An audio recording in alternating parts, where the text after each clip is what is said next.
large part of North Africa and include Somali and many dialects of Berber.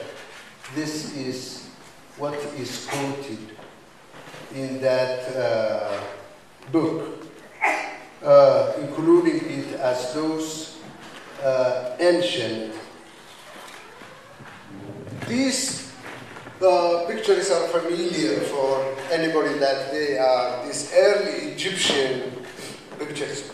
We see every person, or mostly the kings of the early Egyptians, are holding, and their gods too, are holding a type of a stick. For the last few years, recently or for a while, when the early hieroglyphic scripts on the monuments of ancient Egypt were translated to English and to other languages, and then were known or read by Somali-speaking people, we can identify about so many hundreds of words that are exactly Somali when translated, or even you can correct some of the mistakes being done in the translation from hieroglyphic script to English. This particular stick, which is, if you ever look at any picture of a pharaoh or the gods of the early pharaohs, that they are holding as a sample for them. When this was translated, and we should remember that both early and the middle hieroglyphic writings had no vowels, but they were, this language were only, the writing was only in consonants. And the consonants translated from this stick was Ha, Na, Ga, La, H-N-G-L. If you add simply the vowels that are used, I use the same stick in my culture, in the Somali culture at present. This was made short just to fit the case, the bag. It travels, but it should be as high as this. And I call it Hangul, the same word at that time. Therefore, you could see how old this language remains to be, that it is one of those languages described to be spoken in 3000 BC before BC. And there are so many other words that are interrelated in the same way. We should know the historical ties between the land of Punt, which is claimed to be a number of places, but particularly most of the historians believe that it was Somalia. Hangul is used.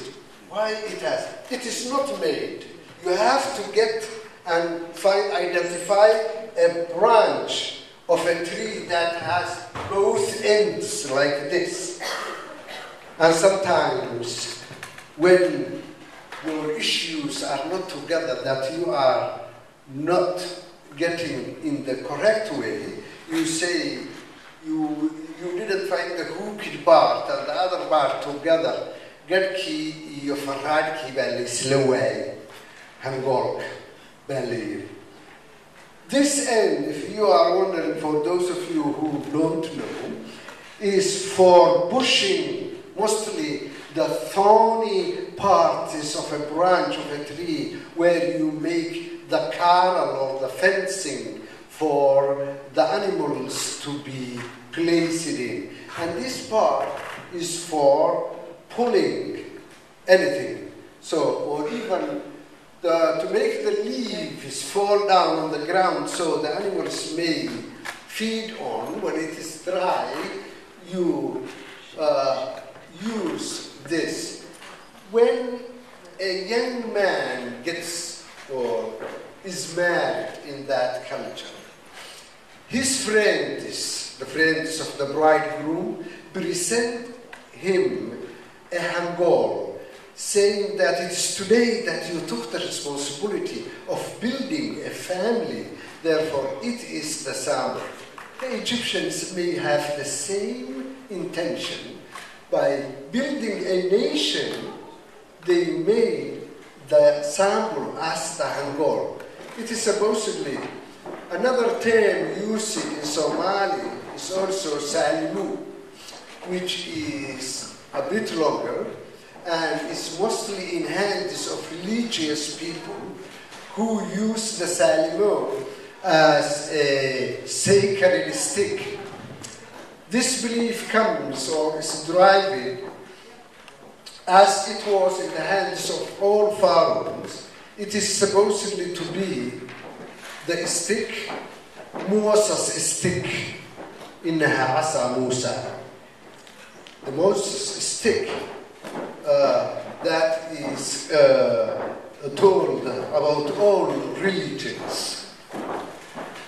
This historical language then